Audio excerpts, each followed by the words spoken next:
All right, back on the Young Turks, Cenk Uygur, John Iadarola, Michael Shure, and Nando Vila joins us. Hey, Nando, good to see you. There's our 4 box, it looks good. Michael is not only in a limo, but he's the limo driver, I see. 12 hours a week, that's all I work, 12 hours a week. He's driving a British limo, I believe, actually. Yeah. Just don't go past the 12 hours, Michael. We'll have issues.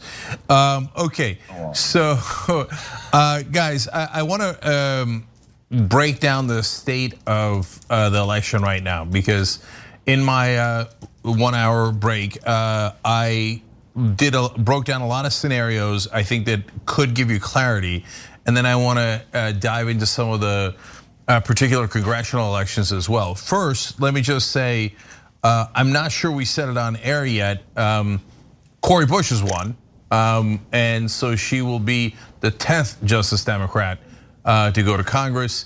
The reason we're not making as big a deal out of it tonight was because it was nearly assured after her primary win. It's a very, very blue district. So Jamal Bowman and Cori Bush win as expected tonight. We'll check back into the Kari Eastman race in a little bit, because she's neck and neck, and that one's really tight. Let me give just one shout out here to someone on Super Chat. Floyd Clark said, "To hell with the corporate media and what they think. Go on a warpath already." But Floyd, maybe we'll talk more about this in the last couple of hours of the coverage, but it's not as simple as that. Otherwise, I love warpaths. I'm literally named War. Cenk in Turkish means war. And so I'm not sure that surprises any of you. But if you do, the rest of the media bans you. Yeah. Just flat out bans you. It doesn't. They're not listening to whether you're right or wrong. They're not listening to whether you're factual or not factual. They don't care whether you're logical or not logical. As soon as they hear a decibel level go up a little bit, or you attacking a Republican very strongly, that's it. They're done with you. That's it. Full ban. We also have a call. Okay, yes, calls are most important. What do you got, Jeff? So according to the New York Times, Joe Biden has won Minnesota right now with 82% of the vote. He's up 54-44. Yes, so that's gonna get into my different scenarios here. But Floyd, thank you for using Super Chat. Everybody, all of you out there, we got nothing but love for you guys. I love that you're with us all night long, and not just for the passion on the progressive perspective, but for the analysis too. Hit the join button below if you're watching on YouTube to become a member. It makes all the difference in the world. And if you're watching anywhere else, tyt.com/join.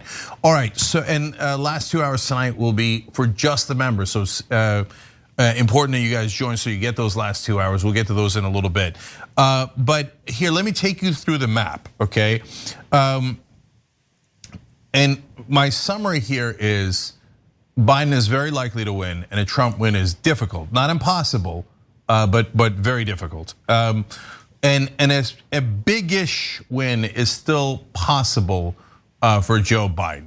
He can still get over 300 electoral votes. So let's start there and let's work our way towards a Trump win, but only in analysis, not in reality, I hope. Okay, so if now that Minnesota is definitely Biden and Ohio is definite and Iowa are definitely Trump, we can get rid of those. And so here's what a big win looks like for Biden.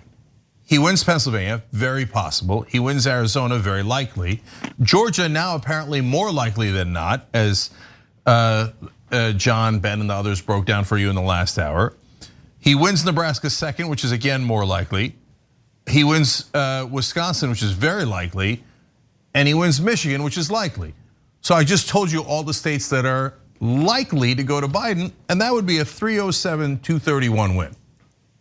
Pretty good, and pretty possible. Now, here's the scenario. We also have another call. Oh, okay, most important, go ahead, Jeff. LA Times is calling Texas for Trump. Well, this late, okay, we'll take it.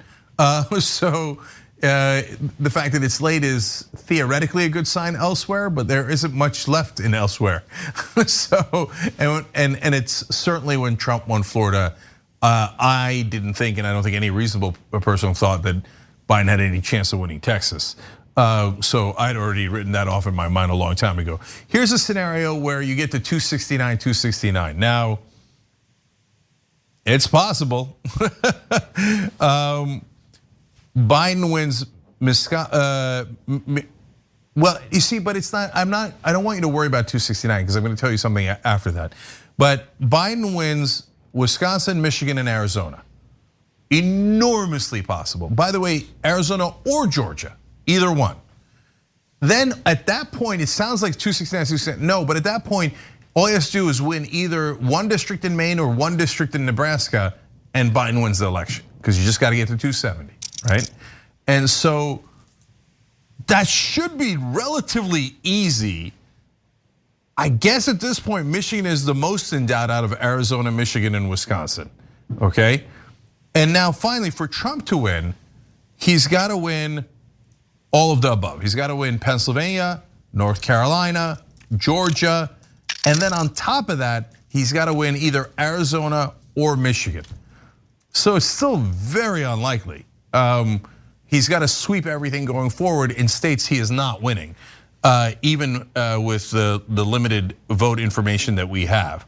So I wanted to get that out there so you guys understand where we are currently right now and why I'm even more optimistic than when I last left you, where I thought Biden was going to win, but it was going to be close. Let me start by going to Michael. Michael, what's your take on that and where that will then land? Do you think it lands closer to the middle, or do you think Biden actually gets above 300? I mean, I think it lands probably closer to the middle. These polling realities are hitting home now. That yes, it's easy to look at the numbers that are coming in, the reverse count, and I say the reverse count because it's different than the way Florida came in, where they did the today's votes and then they went to the absentee ballots. I think that when you, I'm sorry, in reverse, they did the absentee ballots and went to the today's votes. These upper Midwest states and Pennsylvania, where I am now, those states do it in a different order. So you're starting to see good numbers for Trump, but that's because they haven't counted the absentee ballots. And just so you know, there are over 1 million absentee ballots in Pennsylvania, and they're not all done coming in. So Michael, that still is. Michael, yeah. Can I throw in a call? At least according to Decision Desk HQ. Are we counting Decision Desk HQ? Yeah, sure. Go ahead. We are, okay. They're calling that Joe Biden will win Nebraska's 2nd district. Yes. Now that's important for two reasons. One, that puts him over 269 in the scenario I just laid out for you. That if he's really won that at that point, all he's got to do is bring home Arizona, Michigan, and Wisconsin, or Georgia. Yeah, so Jay, Georgia changes the game entirely because he can lose 2 out of the 3 upper Midwest states if he gets Georgia, and presuming he does win Arizona, which I think has been called in some places already. One other thing to point out, and this is sort of throwing cold water on things a little bit, is that I would keep your eyes on Nevada. I'm not as bullish on Nevada right now as I would have been earlier. That's not a ton of electoral votes, and if your sort of blue belt through the upper Midwest works, it doesn't matter. But in these close scenarios, it's one to keep an eye on. We sort of have it figured in for Biden, but it's not entirely safe to do that. Although I do think he's going to win, it's not entirely safe to do that just yet. But so I think your scenarios are right. I am very calm about this right now. I don't see a reason for craziness. The president is going to be making remarks shortly. He's teased that on Twitter. He says that he has won, and that they're going to try and steal the election. It's over the next couple of days. He said, he also, he misspelled polls, of course, POLES. But the whole notion here is they're going to try and game the system now for the next few days. And I just spoke to a commissioner with the Philadelphia City Commission here who was telling me that they're going to be counting votes. They count 10,000 votes an hour, and there are a lot of votes to count. So that's going to be over the course of quite a while that they're going to be counting votes here in Pennsylvania, and this could be the state that decides it too. Yeah. So, well, that gets us into the danger zone we were all worried about, which is Biden wins, but Trump doesn't concede and starts to talk about how they're stealing the election. Like, so for the last 12 hours or so, we've been living in our own bubble of reality.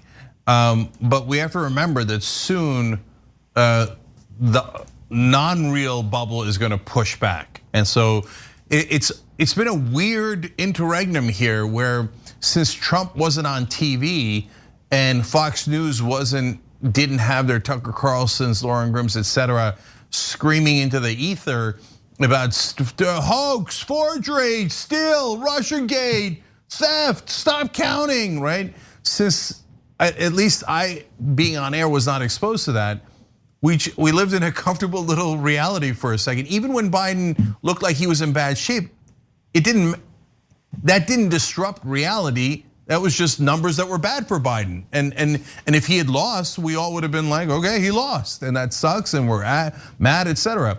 But here comes the non-real world again. And if Trump gives a speech tonight saying, I won and everything else is theft, oh boy. So now begins the period of time where the right wing begins to agitate, to say the least, and see what kind of damage they can do. And that's why a Biden blowout was really important, so that we avoided the right wing madness and potential violence. So, and Cenk, it's still possible. If he wins those states, if he wins Pennsylvania, Wisconsin, Michigan, if Georgia stays turned in that direction, he wins Nevada and he wins Arizona, that's a big Biden win. Yeah, as I explained, that's exactly the math that I laid out, where he gets a 307, and that's a relatively big win, but it's wasn't decisive enough on election night, where when Trump says they stole it, everybody else goes, yeah, you gotta go home. Look, weirdo loser, you gotta go home. Stop talking, right? And so who would say that? Cenk, very quickly, it's a lot like 2018 when we were doing this, right? It was a decisive win. The Democrats won the House in 2018, but because of the way Florida didn't work out at that time with their, when you saw that Ron DeSantis beat Andrew Gillum, and then you also saw that Bill Nelson lost to Rick Scott. It seemed like, this isn't going very well. Then Beto O'Rourke lost to Ted Cruz. But when you looked at it on the whole of it, it was a really great night for Democrats that night. That's sort of what this has the feeling of being, that it's not exactly how you thought, but the way that it was rolled out at the beginning of the movie was really disappointing. So let me start with Nando on this one, and then we'll go around. What happens within the Republican Party if the non-insane people, and by that I don't mean non-bad guys, I mean people like Mitch McConnell and Lindsey Graham, who are terrible people, but they're not insane. If they know that Trump has lost, but Trump is saying, no, I haven't lost, they stole it, what does McConnell and Graham do? What does the Republican Party do? Do they go all in and go, yeah, that's right, they stole it, that's it, everybody get in the streets, that's it, we're gonna take it to the courts? Or do they tell Trump, shut up, you gotta go? I don't know the answer to that. I have no idea what the answer is. Nando, you take the first shot. Well, when McConnell sort of blocked the second round of stimulus, I assumed it was because he knew Trump was toast in the election, and he was actually pretty relieved to be rid of him on some way, and that he knew that he could block any sort of meaningful reform from a Biden administration and play his luck in 2022 to retake whatever losses they sustained in this election. But with the Republican Party, I just don't think I can safely assume any good faith or any sort of higher civic virtue. They stole it in 2000. It was obviously a much closer election, but it's also been 20 years. And in those 20 years, the Republican Party has become much more brazen than they even were back then. And so I think someone like McConnell has no morals and will kind of wait and see. I think he'll take a wait and see approach to see if like Republican state legislatures in places like Pennsylvania or whatever like start playing ball and they sense that they can get away with it. I think they'll go with it, but I don't think they're going to go to the mattresses for Trump. I think that they know that I don't think they feel that threatened by a Biden presidency. I think they feel confident in being able to block any meaningful sort of redistributive policies, which is what they really care about. And they can take their chances in 2022 and then 2024 and beyond. Michael, what's your take? What do you think the Republican leadership does if they're pretty sure? No, they're absolutely sure that Biden has won, but they think they might be able to get away with it, but they're not sure. And Trump is definitely trying to get away with taking it. What do you think they do? Well, look, tonight proved that the Trump brand isn't as toxic to so many of these people as my predictive analysis thought that it would prove tonight. You have senators winning re-election in states that you didn't think they would win re-election. You have members of Congress. Now the Democrats are going to expand their lead, but not to the levels I thought they would have expanded their lead. So so there are definitely going to be people that come to the president's side in this battle. It's going to be very difficult in some places. I mean, here in Pennsylvania, the Pennsylvania Supreme Court made a ruling that ballots could be counted if they came in after Election Day. The U.S. Supreme Court upheld it. It was a 5-3 that it was upheld by the Supreme Court because Coney Barrett wasn't there yet, or she hadn't been there long enough to have heard the case. So I do think you're going to see more Republicans stick by the president in this case than you ordinarily would have if the president had this stink on them that they were running from. Clearly, it hasn't hurt in down ballot races thus far tonight, and I think that makes a big difference. All right, now I got to ask the question. All right, then what's their percentage chance of being able to steal it? But before I get to John on that, I want you guys to understand, if it indicates that Donald Trump has actually won Pennsylvania, which right now that is not the case, none of these are the case.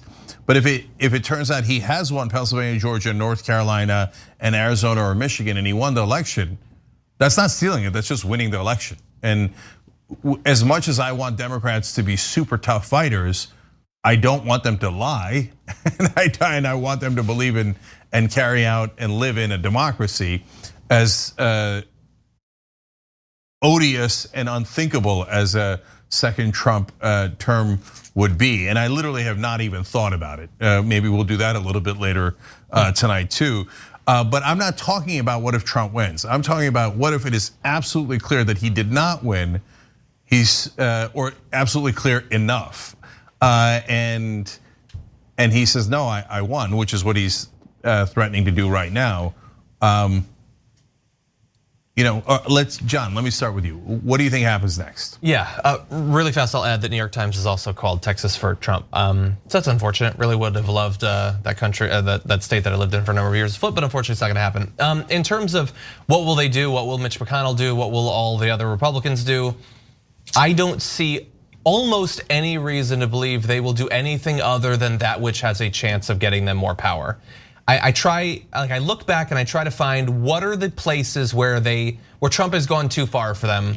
And I can sort of find one about 6 months ago when he sort of hinted that he might want to postpone the election. A lot of Republicans said, no, we're not gonna do that. And other than that, I think that's about it. Everything else he's done, no matter how crazy, they will either go along with or pretend that they haven't seen the tweet. And the thing is, the reason for that is, there used to either be or seem to be a cost for doing things. You would say, sure, they might do that, but it'll cost them in some way. Even with Amy Coney Barrett, we were talking about how that's gonna cost them in the next election. I don't think anything costs anything anymore. I think that Mitch McConnell can go along with trying to steal it, and either they steal it, in which case, cha-ching, they've got the White House, or they don't, and who cares? Like, he's so obviously hypocritical, so obviously doesn't care about whether people live or die. He just got reelected, he doesn't care. I don't think there's a cost to literally anything. I don't think you can be shamed. I think that they understand that their base wants them to wield power. And if they try to do that, then that's enough for them, that's it. So I think they'll do whatever they think gives them the best chance of maintaining their grip on power. So now back to Nando. Well, if that's the case, what kind of madness should we expect starting in T-3, 2, 1, right after Trump speaks?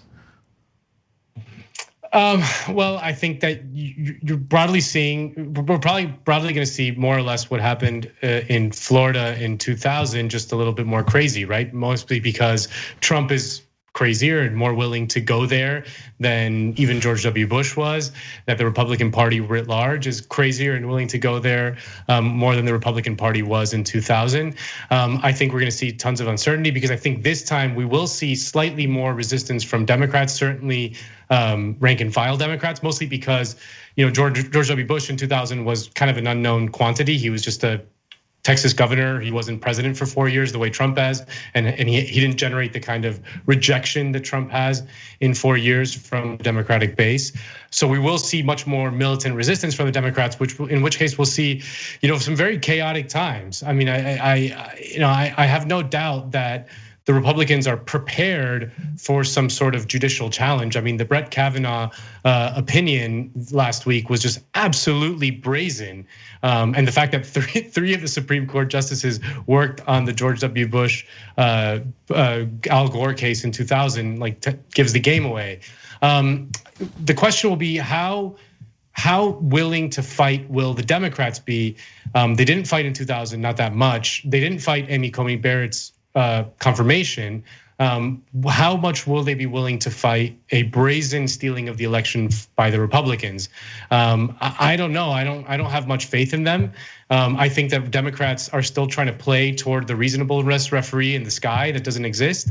Who's kind of legislating points of oh, you're being reasonable right now. You get points that are going to get rewarded 2 years down the line in the next election. No one remembers the next election. You don't get points for those anymore, or if you ever did, really. The Republicans have understood that cheat code, that they don't have to be reasonable, that they don't get penalized in the polls for it, and the Democrats are still playing that game. So the question is, will they be willing to shed that? I don't know. I mean, but I do think that the rank and file will revolt in ways that are unprecedented. So guys, one more thing before I get into more specific races, and I want to pick up the conversation again a little bit later in terms of what's coming next, whether it's militias or Supreme Court or whatever it might be. But look, we've been looking at it all night from the point of view of reality, as I said earlier. If you look at it from the point of view of me think Trump win, me not care about anything, and then you look at the numbers as they currently stand. Oh boy, because if you're a MAGA dude and you're seeing Georgia has 87% reporting and Trump has a 5-point lead, but New York Times is saying that there's a 62% chance Biden's going to win. Oh, they'll never believe that. They'll never believe that. So if it turns out the votes come in and Georgia goes to Biden, as is apparently likely, they'll say, no way, that was stolen. Right? Okay, now let's move on. Wisconsin, 76% reporting. Trump has a 4-point lead. He's almost certainly not going to hold on to that. They'll be like, no way, stolen. Pennsylvania, he's got a 15-point lead with 2/3 of the vote in already. Now the mail-in vote's coming. It'll likely reverse it. That one I'm not as sure about, right? But let's say it does reverse it. No way MAGA believes it. And you go down the list, Michigan, same thing. He's got a 9-point lead with 60% reporting. They're not going to believe it. And I'm not sure they're even cognitively able to understand the concept of mail-in votes and that they didn't come in after the election, that they came in before the election and they're counted after the election. I'm not sure they understand that concept. So, or they care to understand that concept. So we might have a lot of trouble headed down the pike. I'm not trying to scare you. I was hoping that none of this was gonna happen. I was hoping that the polling was right. There was gonna be a blowout enough that we wouldn't be in this netherworld, in this purgatory, right? Where we think we're gonna come out on the better side of it. And in a lot of ways, we have good reason to believe that. But the other side now thinks, no way, we already won. We already won. So this is the point where they try to call the game at the end of the third quarter. Which again, thankfully, at least we were warned. Like no one has ever been more warned about a scheme or a plot than we have been about this. We've been warned so much that people on CNN and MSNBC are mostly doing the right thing even because they've been so warned that you can't pretend to not understand what's going on. But we could all understand it. But MAGA's not going to understand it. Yeah, no. But what they understand is that those votes bad because they equal Trump not win. I mean, that's it. It doesn't. Nothing else matters. They don't care. And it's not like we need to convince them that those votes are valid, that they were in fact cast before day. Like they don't care about any of that. They don't want the votes.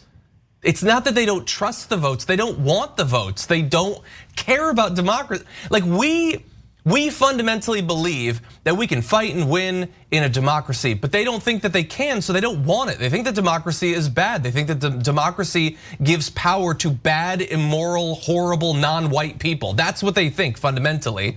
They will play along to some extent because they sort of have to, but that's why more and more Republican politicians are openly coming out against so much of what makes up a democracy because they know there's no cost to that. Their voters hate democracy. They don't want that. They want an authoritarian strongman that's going to own the libs and give them whatever they want, which is mostly the owning of the libs. That's it. That's literally all you need to know about American politics, I think. Yeah, all right, so we're gonna talk about the potential reckoning, and then we gotta give you important updates on where things are. Nothing's been called, but on important Senate races like Susan Collins and important progressive races like Kara Eastman. So stay right here, we'll be right back. All right, back on the Young Turks election coverage. Cenk, Uygur, John Iadarola, Nando, Vila with you guys. So first thing I'm going to do is I'm going to run down a number of the Senate and congressional races that we've been tracking, and then we'll talk about back to the presidential elections. So Montana, there was a hope that Steve Bullock, who was the governor of Montana, and a Democrat, he briefly ran for president, if you remember. Of course you don't, no one does. He was hoped that he could pull it out. Well, now with 79% reporting, he's losing 53-47. So not a great sign there, but the election hasn't been called. And as always, you cannot apply normal rules of election nights to this night because no one has any idea what percentage are the mail-in votes. All right, so in North Carolina, Tom Tillis versus Cal Cunningham. There we had a lot of hope. I thought Cunningham was going to win. Right now, it stands at 93% reporting, so that's a lot, obviously. And Tillis with a 1.8% lead. So he's a Republican, and he's still got about a 2-point lead against Cunningham. If he holds that seat, that is devastating for the Democrats' chances of picking up the Senate. They really needed that one. Speaking of devastating, let's go to Maine for Susan Collins versus Sarah Gideon. Now, in this case, it's 82% reporting. Collins with a shocking 8-point lead. God, what in the world? Why does she have an 8-point lead? But again, it's not over. Mail-in, who knows, right? In the old days, 82% would have meant it's almost over. And with an 8-point lead, it would have definitely been over. But in this election, it doesn't mean that. So hold the phone, we'll see how it turns out. My old friend Chrissy Smith in California, 25, 50% reporting. And Christie's got the lead, 51.7 to 48.3. I am pleasantly surprised by that, given that she lost by 10 points in the special election. I was very pessimistic about it, but as things stand now, she's got about a 3.5-point lead. All right, every seat matters, that's good. Yes. Do you think that this race will get called before your race against her gets called? If you're wondering, I was in this race. This is the race I was in, not in an earlier cycle. In this cycle, I know it feels like it was I don't know how. if you guys still remember it. I don't know if you have any 1% feeling towards it or anything, but for me, it feels like it was a decade ago. But that's still this race. And so I lost in the primary. Christie and Mike won. They did the special election, and now they're doing the general election for the I know it's so funny. It's actually a general election for the special election and the regular election. So and now she's got the 3.5 point lead. And that's great, and I want Democrats to pick up as many seats as possible. But the reference John made is the primary. California just decided they weren't going to finish counting, so it's only 77% reporting. Well, they got to 77. On March 3rd, the election that happened on March 3rd, 77% reporting. They're working around the clock to try to get the other 23%. That's why I was not overly hopeful about there being a smooth count today across the nation, as some states like California every once in a while go, yeah, whatever, we're just not gonna do it. Which I can't stop being stunned by that indifference towards what actually happened in an election. Okay, and finally, for now, and potentially most importantly, Kara Eastman versus Don Bacon in Nebraska 2. Now, it's already being called for Biden, but people love incumbents because they see their names all the time and they get used to it. They're like, I already voted for Bacon twice. I must like Bacon. I don't know anything about him except that he's, takes all the money from corporations, does whatever they want. But I voted for him before. I'm gonna vote for him again. And so that's usually how it works. And right now, unfortunately, he's got a 4.6% lead, which is too much, with 97% reporting. So that does not look good for our friend Kara.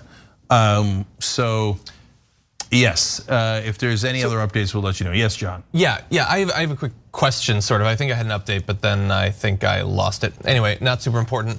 Karen Bass was reelected. So from right around the block. Of course. Yeah, obviously. Now the question shocking is, thing. We'll talk about this in the postgame. We got a postgame coming up for the members. We got a 2-hour postgame for you guys. I mean, I told you guys to join up that you'd get more coverage. You're about to get a lot more coverage. There's so many things we got to talk about, including how progressives are going to react to this. But one of them is, so who runs for Kamala Harris's seat? Karen Bass, Adam Schiff, Javier Becerra. So what's that? Ro Khanna maybe, right? Katie Porter. Katie Porter. That could be an amazing free-for-all. So let's see what happens there. Okay, but so John, yes. Yeah, but no, the thing I wanted to ask is, I think it was from CNN or MSNBC. Honestly, I can't always tell the difference. Anyway, they had Trump about to give remarks shortly. So it's election night. He is the incumbent president, but can they just play his remarks live? Like I'm assuming they will. But they know exactly what he's gonna do. They know exactly what he's gonna do. He's going to get up there and lie to the American people to discredit the continued count of an ongoing election. And they're gonna do it. They're just gonna play his live remarks. That seems like a massive dereliction of the duty of the media in a democracy. Yeah. I get it, but how is that seriously about to happen in like 5 minutes? I hear you, John, but to be fair to the media, in which I'm not, I think I'm always fair to the media. I'm not always nice to them. But in this case, it's the president of the United States in a contested election, and he's gonna come out and say what he's gonna do. Yeah. You gotta cover that. You just got to. There's no way around it. Even if he comes out and goes, kill, kill, kill, you don't have a choice. You gotta cover it. You could cut it and go, oh my God, don't kill, right? But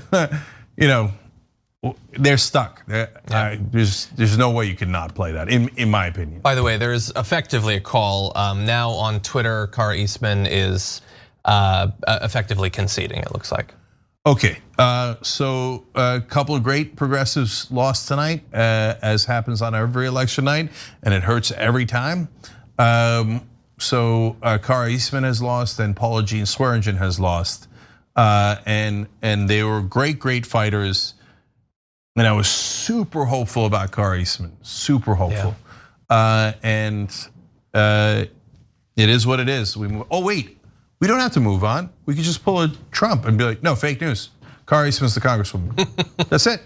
You got to remove Don Bacon from office. He's illegitimate. Kara won. Isn't that amazing that they do that? The other side actually does that. It's unreal. Anyway, okay. I want to quote you guys here because I like these couple of quotes from the member section. Connor says, I worked for Decision Desk HQ tonight and was listening to TYT the whole time. Glad to see them cited here. Well, glad to have you here and have you listening the whole night while you're working there. So that's awesome. Thanks, Connor. And you're a member too. TYT.com/join to become a member. Jatine12 makes a good point on an upside. All squad members are going back to Congress. That's right. And Progressive Veteran asks a good question that we're probably gonna have to carry over to the post game too.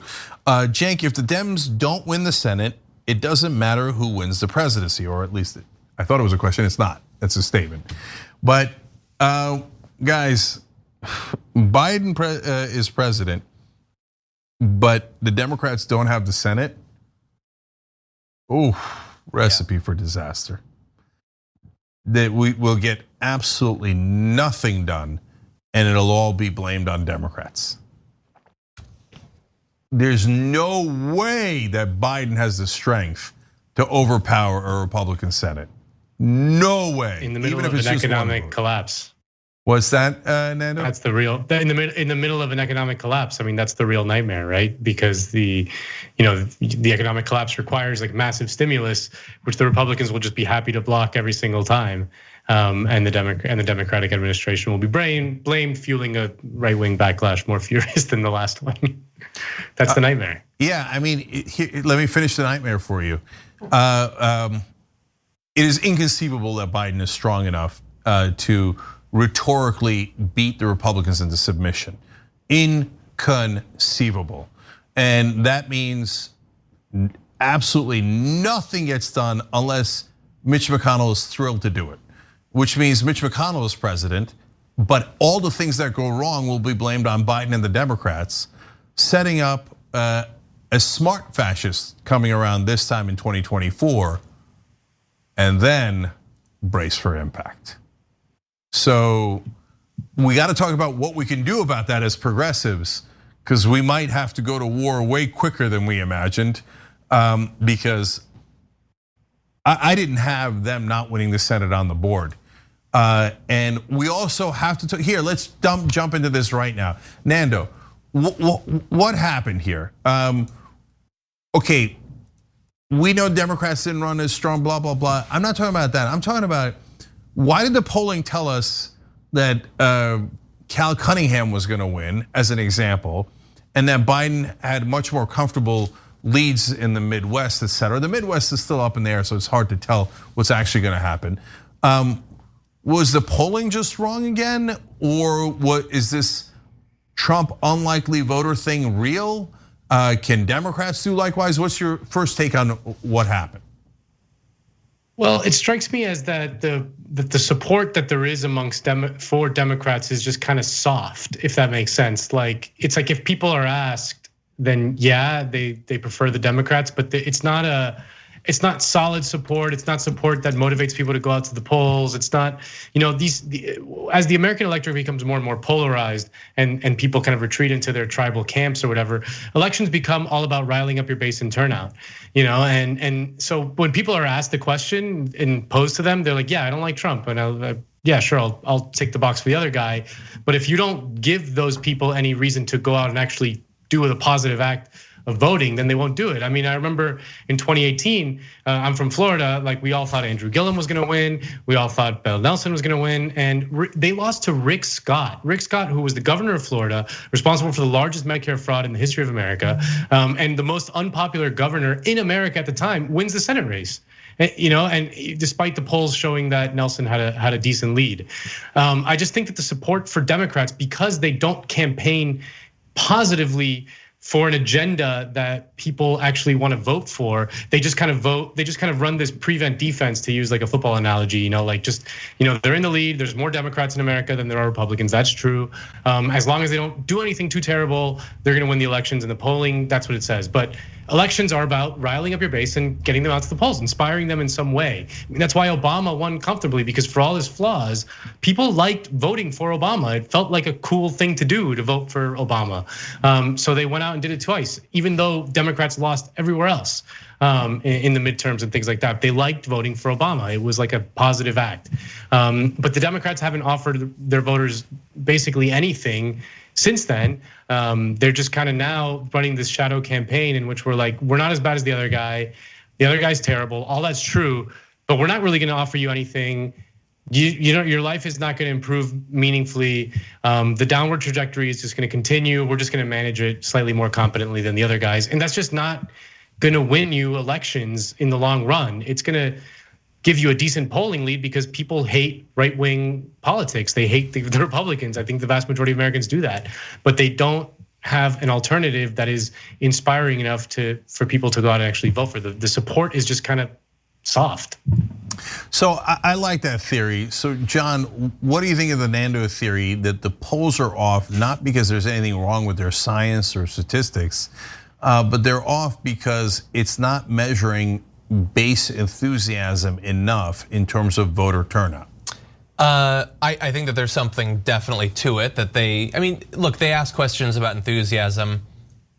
Those are words that can mean a lot of different things. Can they necessarily grasp how flaccid the support for a particular candidate can be? No, probably not. So I definitely think that Nando's onto something, that the lack of passion is a part of it. But let's also bear in mind that there are some particular things about this race. I mean, pollsters are trying to, like, you're either getting a registered voter thing or a likely voter thing. And generally the polls that people are focusing on are the likely voter polls.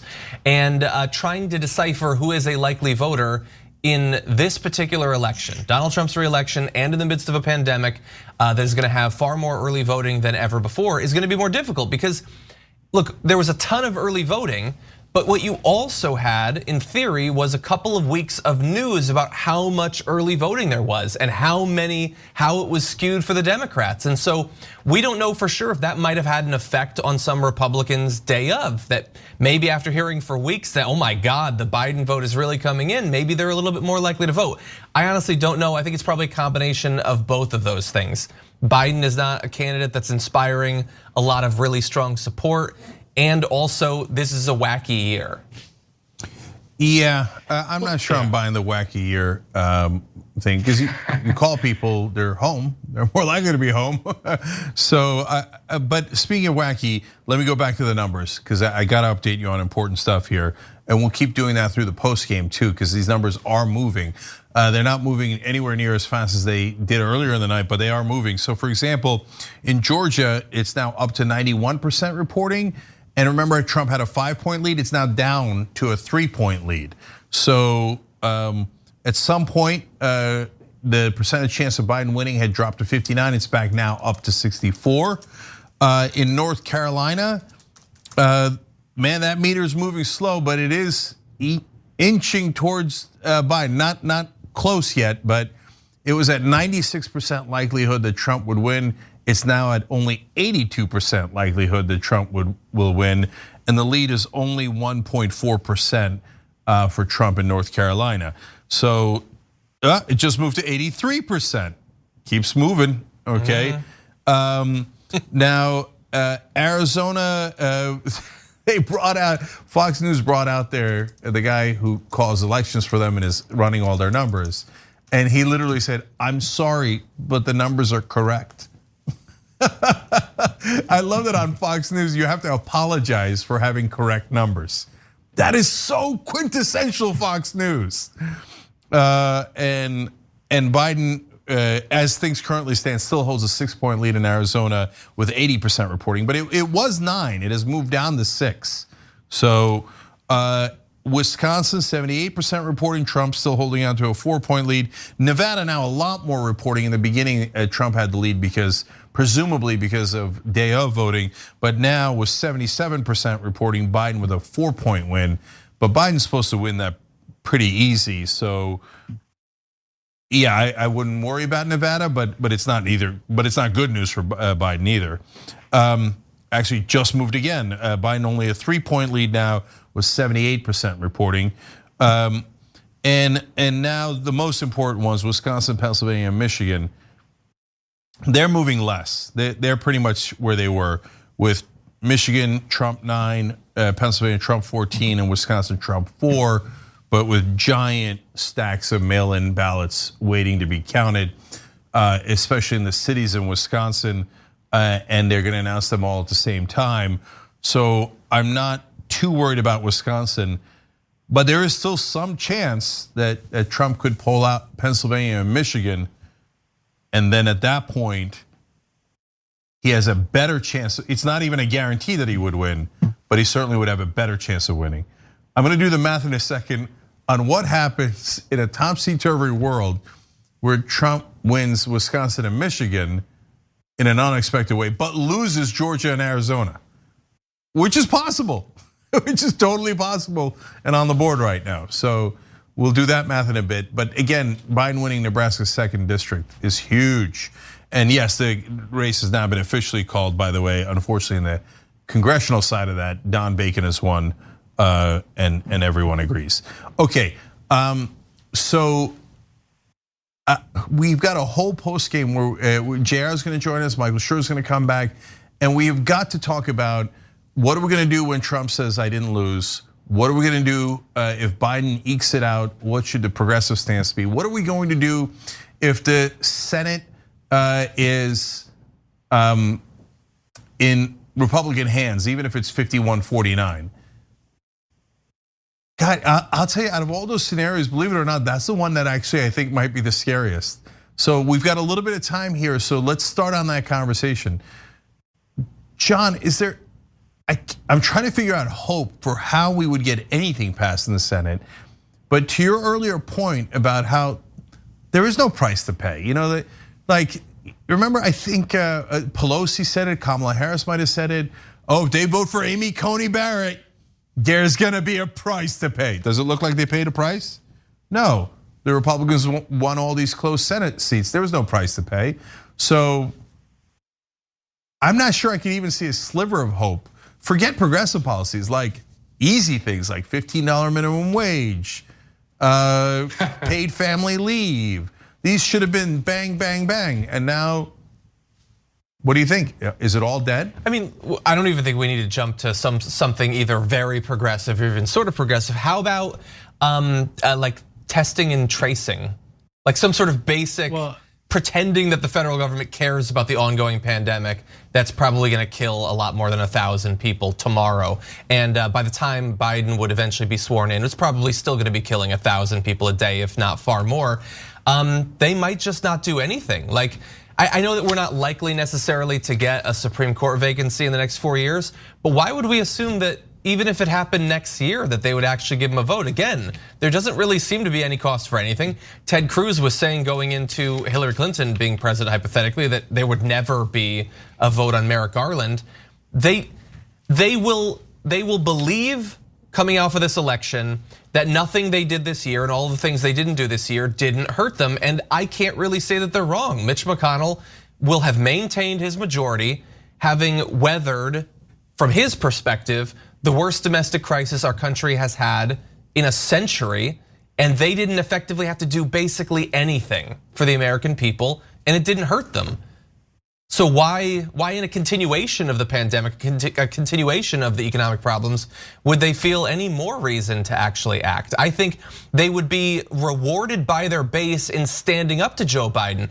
If he tries to do some sort of mask mandate or something like that, they're gonna launch like nationwide investigations into it or something, and their base will love every moment of it, even if 2,000 people, 3,000 people are dying every day.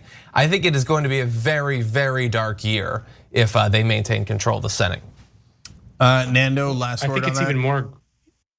I think it's even more grisly than that. I think they'll actually see political benefit in causing the most amount of human damage possible, right? I mean, I think that they're gonna try as hard as possible to hang the pandemic around Joe Biden's neck. And forget a Supreme Court justice, the 6th justice on the federal circuit bench of whatever, that's not getting confirmed either. Yeah, nothing's gonna happen. The question is, how aggressive will the Democratic administration be willing to be in using the executive branch basically just unilaterally? And they're going to try to keep going to Congress for things, but there is wide berth that they could use if they were aggressive and kind of willing to break the norms that Republicans are so willing to break all the time. So guys, we're about to go to the post game for members. We're gonna do a giant one today, 2 hours, because I wanna make sure that I keep giving you results in case any of these races are called. And I think that in the post game, a couple of them probably will be called and a number of them won't. So please stay here. You can hit the join button below the video on YouTube. And at the essentials level, you get the post game. You can keep watching. If you're watching anywhere else, tyt.com/join. We've got to break down all those scenarios of what happens when Trump imminently says, I didn't lose, they're trying to steal the election, etc. We got to break all that stuff down for you guys. So make sure that you become a member. And then if at the end, the race is still not called overall, which is likely, you got to keep watching here because we will do live videos to give you updates on important states and eventually the election being called if it's not done in time. And twostrongcoffee.com/TYT is a great sponsor that got us through the night and is progressive and delicious. And most importantly, I want to thank all of you who watched, who are amazing. Let's keep it going in the post game, and we'll see you there in just a couple of minutes.